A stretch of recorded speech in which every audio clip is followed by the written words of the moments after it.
Welcome back, Ferocious Education. This is Zed. Today we're going to be talking about ABML, and if you would like to know a bit more about something shocking on this one that is not usual with OTC state stand, let's jump right into this one. So, American Battery Technology Company. What I want to do first off is address some of the latest news and then go ahead giving you a perspective and a full image on their operations through their presentation and then jumping on towards the technical analysis. So the American Battery Metals Corporation, soon to be renamed American Battery Technology Company, is an industry-leading clean technology innovator that has been created to increase the production of primary metals used in batteries that power electric cars, grid storage applications, and consumer electronics. ABTC has built its capabilities to produce these battery metals through three business divisions. 1. Recycling of lithium-ion batteries to recover battery metals. 2. Extraction from primary resources. 3. Exploration of new primary resources. Together, the three approaches comprise a unique technology platform that ensures battery metals are domestically sourced and reused in an environmentally friendly, closed-loop fashion. ABTC's multi-pronged approach builds the foundation for a circular economy of battery metals that provide a global shift away from fossil fuel energies. Now that's a really bullish thing. Now currently, we are 1. Developing a physical pilot factory, 2. Expanding our technology management team, 3. Positioning our technology platform for commercial deployment, and 4. Building strategic partnerships. So in terms of expanding their team, ABTC has onboard key personnel in the areas of construction management, finance, logistics, and chemical engineering. And that's to accelerate commercial deployment of their battery materials extraction and recycling platform. Market perspective, while the ABTC team has been working hard operating and innovating the prolonged battery material recycling platform, the battery metal industry continues to grow significantly. Now, also pilot facility. This past year, ABTC purchased 12.44 acres in Ferncliff, Nevada to build a first-of-kind green battery recycling facility. The permitting process to open our state-of-the-art building is underway. Our Ferncliff facility will be designed to manage 20,000 metric tons of scrap materials and end life of batteries per year, representing approximately $160 million of annualized revenue and over 80% EBITDA at current commodity price annually. To put this into context, currently only 90,000 metric tons of battery materials are recycled globally. And so it would be really going on 20,000 metric additional towards the global 90,000 metric ton of battery materials recycled. That is massive, and it will definitely take a massive chunk from the world's percentage alone, let alone in North America. And we're going to move on as well to even a newer one that's on December 15th. So the previous one was in November. And the reason I'm going this one is to give you a bit of perspective on how fast they move and what they're doing. So hire design and build construction firm. After a rigorous national search, ABTC has selected Miles Construction as the design build contractor for its Ferncliff pilot plant campus. They're talented, etc. And they mention here, ABTC is finalizing its permitting process with the city, and NDEP will announce updating permitting construction timelines in early 2021. Anytime now. And they also purchased the factory land. We already talked about that. And secured water rights, which is a new thing. ABTC has secured multiple water allocations from Ferncliff Area Basin 76 of Nevada's West Central region. By securing these water rights, ABTC ensures it can operate its pilot facility at full throughput with adequate water capacity for many years to come.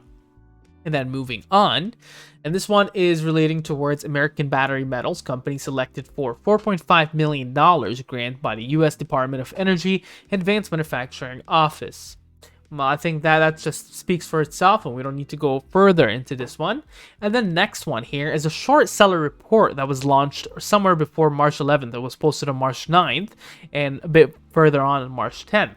And they're actually responding to these short seller remarks with a bit more information. And I see these ones as honestly poking into some discrepancies and see how the company actually behaves and responds back to that. So in terms of market potential, Authoritative and credible third parties unrelated to the company have highlighted that the market potential for lithium battery cycles and battery metals demand is significant. For example, reporting from Bloomberg highlights the significant increase in demand for lithium and nickel, as well as the growth of lithium cathode markets that is expected to jump by nearly $60 billion by 2024. ABTC's proprietary extraction and recycling process will provide battery-grade lithium and nickel that can be sold directly to cathode manufacturers to tackle the growing consumer demands for EVs, cell phones, personal computers, electronics such as power tools that use lithium power battery technologies as power sources. ABTCs remains focused on exciting progress as we continue to make towards the opening of our first of a kind lithium battery recycling pilot plant. Then going on towards the pilot plant permitting, allegations that the city of Fernley, Nevada firmly stated that no application or permits have been submitted to date on the parcel of land owned by ABML are false and defamatory. Now, in fact, the company has submitted the conditional use permit application to the city. Here's the city of Fernley's community development report outlining ABTC's conditional use permit CUP application that is currently undergoing public review. ABTCs anticipates going before the city's planning commission and the city council in the coming months. And then false connection. The report suggests that mis or malfeasance by linking the companies to LOD and Comstock Mining Incorporation. While it is true that one ABTC employee previously worked at Comstock Mining Incorporations, ABTC maintains no financial or operational connection to either Comstock Mining or LODE. Any suggestions to the contrary is false and potentially defamatory. Now, the next thing, ABTC's technology. The report ignores third-party endorsement by the government and large companies that ABTC has received for substantive potential of its technology. And this comes in towards including the BASF, one of the largest cathode manufacturing in North America, selected ABTC as the sole winner from a pool of 100 applicants. And then the next one is the Department of Energy that I did mention just a bit ago regarding the $4.5 million contract. And you see they do address some of the key things that the short salary report shot at them with. And I think that this is kind of satisfactory when it comes towards the entire information that we have. Now, going on as well, this is one of the things that I want to mention. The S3 registration have raised up the shelf up to $250 million, which was initially filed on January 28, 2021, and declared effective on March 15th. And out of that, they already have $9.2 million in January at an average price of $2.17 per share via an S1 registration. So that's already gone through, in additional to what their shelf remains at. American Battery Metals Corporation establishes new development centers at Nevada Center for Applied Research. Now, this is definitely bullish news regarding as well the Chief Technology Officer that has worked with research and developments with Tesla. And so while American Battery Metals Corporation Recycling Facilities and Innovation Center is being built, the UNR lab will complement the company's facilities at Greentown Labs in Cambridge and will afford American Battery Metals Corporation access to UNR facilities, equipment, faculty, students.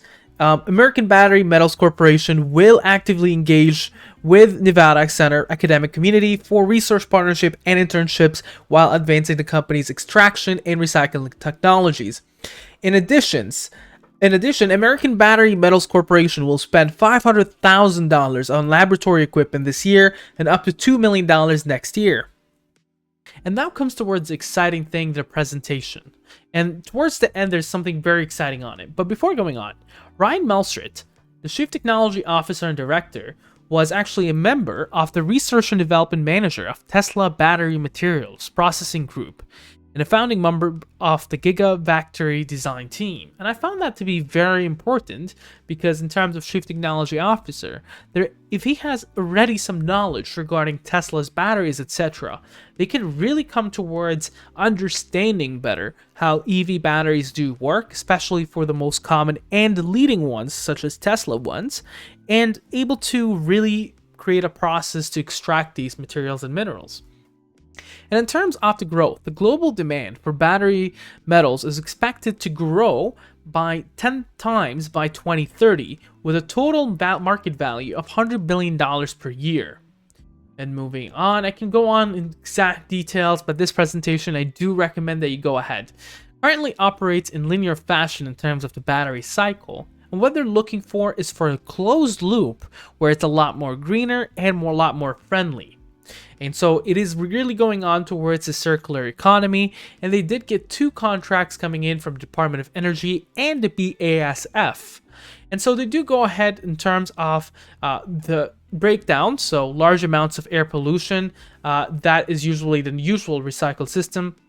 It's costly and low efficiency, not to higher value battery market. No commercial scale recycling facilities in North America, 75% of that happens in China. And high capital costs per throughput, resulting in high temperature smelting based on processes, long processing residence time, and several disjointed facilities required. And so it really goes on to design our purpose-built lithium-ion battery recycling system, going with high-speed reverse manufacturing and targeted selected cathode grade metal extractions. I'm not going to go through this for people here that are not very much in terms of the technicals, but if you do want to go ahead and check out the technicals, it is all in there. And in 2015-2016, I do want to go to 2 things here. Current ABML engineering team helped lead and design and construction of Tesla Panasonic lithium-ion battery gigafactory. And in 2017-2018, Currant ABML engineers founded the battery cell materials processing group with Tesla's research and development team. So that for me is again massive because it does close that massive loop there. Already gone with BASF and in terms of the energy, the grant already. Here at the pilot plant and global development center, there's around 20,000 metric tons per year that is anticipated, and the design-build construction commenced operation by Q4 2021 and revenue generation by first quarter 2022. On-site global development center support both recycling and primary battery metals extraction technologies and analytical process lab and piloting bay evolution of technologies from conceptual to commercialization. And it has also access to low electricity and utilities, nearby rail and highway infrastructure. Estimated benefit to local economy of over $348 million in the first 10 years of operation, and located in an opportunity zone, scalable and repeatable for opportunity for future plants.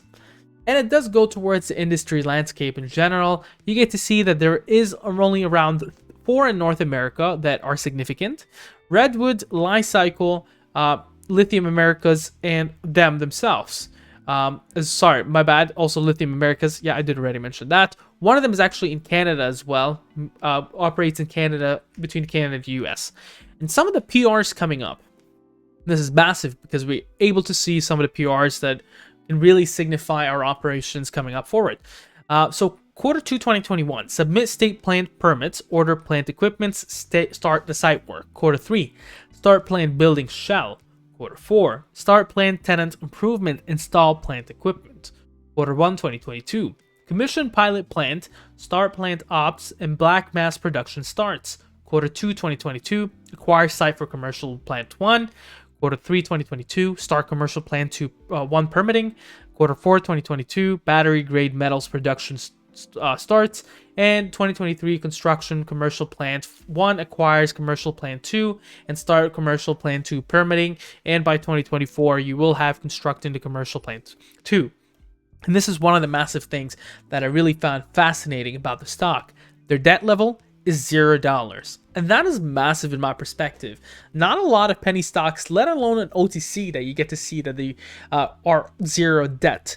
Now honestly, in OTCs, I say that a lot of them are high risk, and it being zero debt, this is a game changer. I don't even see how this can even be uplisted.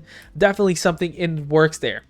And in terms of summary here, I think we covered everything, but I'm gonna say the keywords: battery recycling and primary metal extractions, mitigation reliance on high impact mining, closed loop circle economy, highly experienced team, largest customer of battery cathode metals in North America, BASF, and also the Department of Energy grant, pilot facility revenue generating by Q2 2022.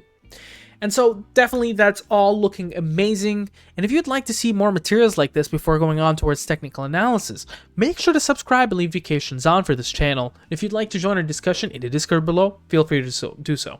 Let's jump right into technical analysis now. On a 1 week perspective, we see a couple of things here that are looking very interesting. The 10 SMA is above the 30 EMA, and currently this is the trading action zone. And the reason why I'm mentioning this one is that this is where positive reversals are most likely. And we're getting to see that's between the 274 and the 148 currently. Price point currently is clinching around the 148. Now the MACD has gone negative on a 1 week perspective, although momentum is just around 0. And this indicates the possibility of a negative reversal or even a drop in the chances of going there on a positive reversal. Now, the next thing here is on the 1 day perspective. It looks like it's more of accumulating recently, and it was going on for a positive reversal. It got denied. It's going on a negative reversal on or continuation to that negative trend on the MACD. Moving averages are looking bearish, and above the 270, that's where we start seeing action. Now, on a moving average band, what we get to see is that it's actually trading a little bit down towards the downtrend here. Bollinger Bands is at 143, so it's sitting right on there. And so a bounce seems to be something in the works, and it is very much possible that you see a little bit of higher chances there. The next thing coming up is stochastic fast and stochastic slow. So taking a quick look into this one, you're seeing that it might actually slide just a tad further, and so things might look a little bit interesting in terms of another bounce, so you might need to wait a couple of days.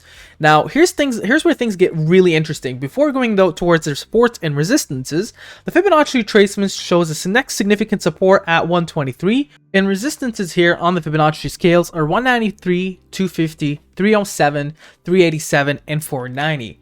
And then we want to go ahead and draw a little bit off the price line actions because things are looking really interesting onto this one. The current support is sitting currently at 141. Below there, you're looking at 124. Below there, you're looking at $1 and then 83 cents. Significant resistances, a really strong one at $1.62. So we will need to break it again. Above there, you're looking at 180. Above there, you're looking at 221. And then jumping up to 282. And then up to 361, and then 4 to 16. Comes to the question to, what do I think about this one? What are things going on here? And I definitely do think that this one definitely has some potential in the future with all the different things coming in around. I would love to see a bit more of their earnings, a bit more of their books. They're debt-free, and that's very impressive for an OTC. I do see this one as a stock that can easily get uplisted if it fixes a little bit of their shares, perhaps consolidate their shares a little. And another thing here is that this one might easily see a bounce in the next few days, but the market is slipping, and so this one continues to tank with it. It has potential, but it's very risky. What do you think about the sticker? Make sure to mention down in the comments below. Share, subscribe, and like. Have a wonderful day.